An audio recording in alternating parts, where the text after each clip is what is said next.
Good morning, everybody. Good afternoon, good evening, and a good night. I am Patrick. This is Storytelling Imperfectly, and welcome to the channel. And if you're new to the channel, I am Patrick. I hope you like what you see. Crazy story for you today. The curse of Lake Lanier. Is it truth? Is it hoax? We're going to talk about it. I don't know whether it is or isn't, but I know something creepy is going on down in Georgia. So sit back, relax, it's story time, and let's see if we can't figure out whether the curse of Lake Lanier is truth or hoax.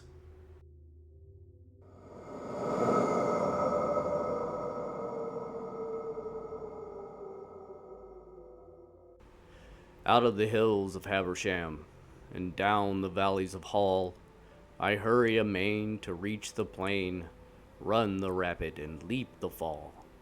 Split at the rock, together again, accept my bed or narrow or wide, and flee from the folly of every side.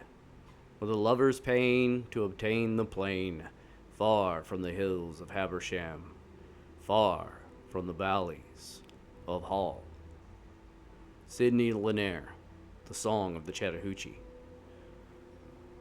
Back in 1877, a guy named Sidney Lanier wrote what most consider his greatest poem, which you've already heard, The Song of the Chattahoochee.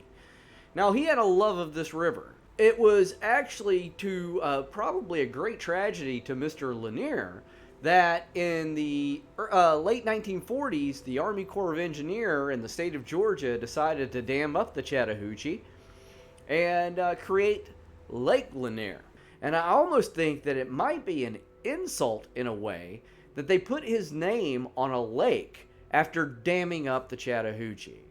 And maybe that's where this curse comes from. And now, it is Georgia's biggest lake. It is a massive lake. There are numerous towns around it. There are over 120 campsites around it. It brings in about $5.5 billion worth of revenue annually to the state of Georgia. It's about 26 miles of lake. Now, this isn't just a circle lake, guys. You know, it has inlets and coves and peninsulas. I mean, it's a massive lake. There are times when you can be out on Lake Lanier and it almost seems like a little ocean or a sea. It has even been known to have rogue waves that have been known to capsize boats. But that also plays into this, is it cursed? Because there are days where it's calm and the weather's fine, and people have reported a rogue wave suddenly popping up and capsizing their boat. Certainly odd phenomenon for a lake. Also, people have reported driving, a boat down this lake and hitting something and capsizing the boat. But when they put accident investigator divers in the water, they can't find anything that would be responsible for the boat tipping over. Now, does this mean something paranormal is going on? Maybe. Maybe not. I mean, it could be a log. The people might have just been going too fast, flipped their own boat, and then said something hit it to kind of give them a reason that they were being foolish and going too fast, and they were embarrassed. I don't know. I do know that to create Lake Lanier, back in the 1940s, in the late 1940s, the U.S. government started buying up land. The state of Georgia started going down into these rich farm valleys and this fertile river bottom land of the Chattahoochee and started buying out farmers. Also, amongst buying all this and towns and doing all this, they had to move 6 churches. Like, tear the buildings down completely and then move them to a new location. They did the same with 15 businesses in the area. And 20 graveyards had their remains disinterred and moved to a different location. Now, that being said, one should understand that they didn't move every graveyard. There were 20 that they did move and disinter the remains and respectfully move them to a new resting place. But I can guarantee you that maybe even hundreds of people are still beneath the waters of Lake Lanier. At its deepest point, it's around 250 feet deep, which is pretty freaking deep for a lake. Lots of people have died on Lake Lanier, which brings us to the curse of Lake Lanier, because it's a rather sizable number. Since 1956, an estimated 656 people have died on Lake Lanier. That's incredible. Some tragic accidents, some drunken buffoonery, some mysterious in its nature. There are reports of people, perfect day, calm weather, near shore, drowning.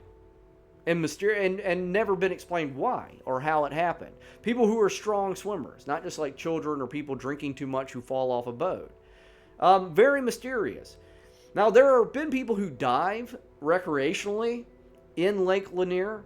People who go down there say that they see all kinds of creepy things or experience all kinds of creepy things. Some divers say there are catfish the size of Volkswagen Beetles beneath the water, which is terrifying to think about.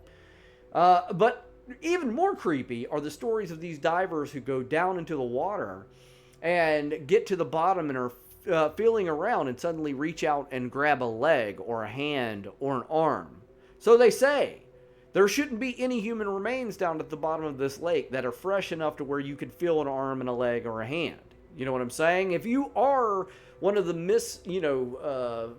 misfortunate people to be left behind when they flooded the valley, your remains would have long ago either completely decayed or, it would be a skeleton.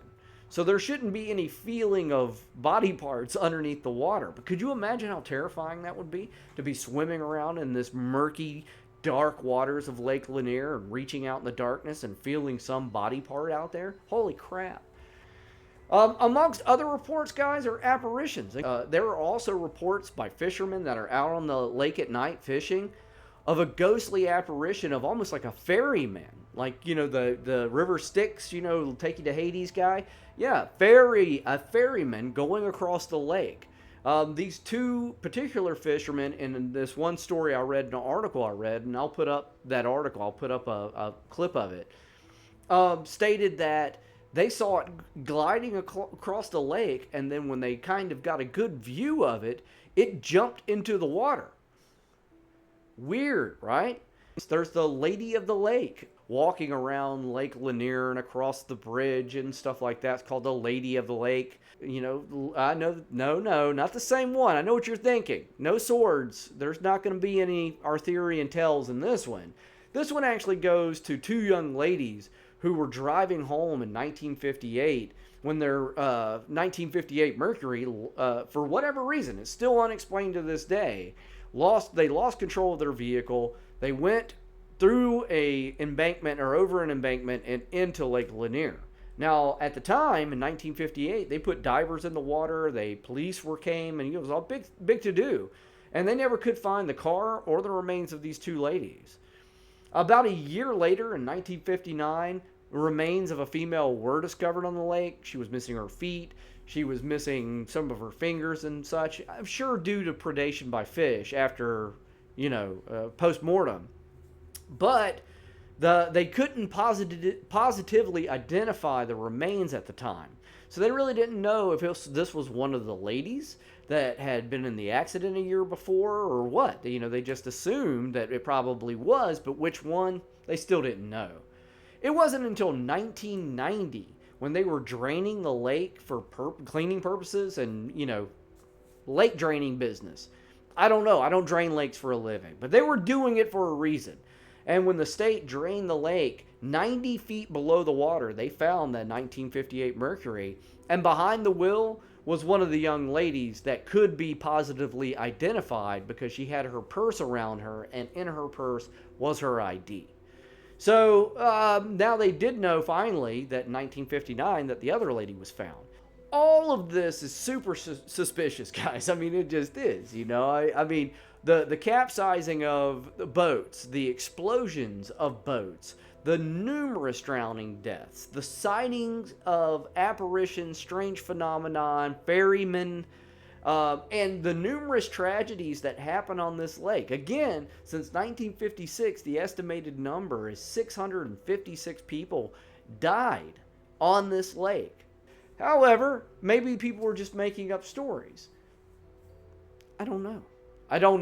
Now, I have never been to Lake Lanier, so I can't say that I've had any personal experiences at Lake Lanier, but it's still ongoing today. In fact, in March of this year, 2021, a boat exploded while filling up gas on Lake Lanier. And that's not the only accident this year. Another boat capsized, and a 9-year-old and a 13-year-old passed away during that accident. More tragedies happen on that lake that seem to be normal.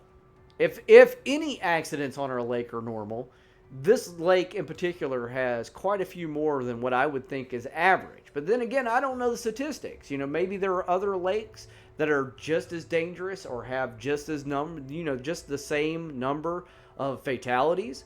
I don't know. If you know, leave that in the comment section below. With all the strange going on Lake Lanier, one could certainly speculate that there is a curse. And my personal belief is that it is true, that there is a curse on this lake. But I don't think that it might be the curse of graves left behind when they flooded the valleys and the farmland. My personal belief is that this curse may be more than that. That it may be, in fact, a curse that goes not just with the people that are beneath the water, but also maybe even Sidney Lanier, the lake's namesake, the man who so loved the Chattahoochee that he poured his heart and soul into poetry about it, and then had that river dammed up and his name stuck on a lake in which he had nothing to do with. Maybe that's where the curse actually stems from. I mean, when a 20-year-old great swimmer dies in 4-foot water, when people say that they're swimming and they can feel people come up and actually pull them down and feel the icy hand of death around them, their ankle, dragging them into the black waters of Lake Lanier, is it cursed? My personal opinion, it's truth. But I would love to hear what you think about it. Please leave me something in the comment section below. And if you like this video, give it a thumbs up, turn that button blue. It helps me out, lets me know you're enjoying the content, which is super important to me. Also, guys, if you are new to the channel, you've been here this long, I surely hope you'll subscribe. Keep coming back, hanging out with me. My analytics say that 72% of the people watching these videos aren't subscribed. That makes me sad. So help me turn that frown upside down by smashing in that old jolly red candy-like button and keep coming back. And all in all, if you have a topic of something you would like to see me cover, message me. Reach out to me. Facebook, Instagram, Twitter, email me. All of the above, guys. I'd love to hear anything that you have. In fact, this video, The Curse of Lake Lanier, was recommended by Teron Coleman, who is one of the dynamic duo on a great channel called Two Grown Men 7879. Go check them out. But thank you, Teron, for the subject. I found this absolutely fascinating. Lake Lanier, who knew? And boy, is it a strange one. But anyway, that's it for Patrick today, guys. I am out of here, and I will see you guys in the next video.